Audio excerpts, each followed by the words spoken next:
విద్యార్థులకు విద్యాబుద్ధులు నేర్పించే ఓ హెడ్ మాస్టర్ లైంగిక వేధింపులకు పాల్పడిన ఘటన జగిత్యాల జిల్లాలో జరిగింది. కేంద్రంలోని కల్లెడ ప్రభుత్వ హైస్కూల్లో విద్యార్థులను కులం పేరుతో ఆడుతూ లైంగికంగా వేధించాడు హెచ్ఎం. విషయం తెలుసుకున్న తల్లిదండ్రులు విద్యార్థులతో కలిసి కలెక్టర్తో డీఈఓకు ఫిర్యాదు చేశారు. కులాల పేరుతో మానసిక వేధింపులకు గురి చేశాడని విద్యార్థులు ఆవేదన వ్యక్తం చేశారు. వేధింపులకు పాల్పడ్డ హెచ్ఎంపై తగిన చర్యలు తీసుకుంటామని డీఈఓ రాము హామీ ఇచ్చారు.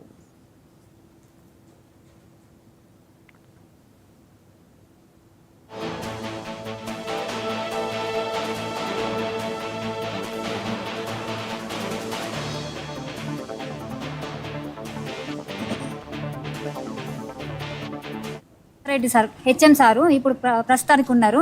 ఆ హెచ్ఎం సారు ఆడపిల్లల విషయంలో పేరు మంచిగా లేదు సార్. ఆడపిల్లల విషయంలో సార్ ఇంకొకటి ఏదైనా స్కూల్లో ఫంక్షన్ జరిగినా కూడా ఈ అమ్మాయి చీర ఎట్లుంది, ఈ అమ్మాయి బ్లౌజ్ ఎట్లుంది, వీళ్ళు గిట్లున్నారు గట్లున్నారు అని అంటారు. ఏదన్నా క్లాస్ జరగంగా కూడా చెప్తే మీరేం కులం రా, ఆ కులంకే పోవాలి, ఆ కులం పని వేసుకోవట్లేదా, ఒడ్డోళ్ళు అయితే ఒడ్డోళ్ళ పని చేసుకుంటారా సార్? గిట్లెందుకు చేసుడు? కులాల గురించి మతాల గురించి మాట్లాడు ఎందుకు? తీర చెప్పుర్రి, మాకు మా పిల్లలకు న్యాయం జరగాలి.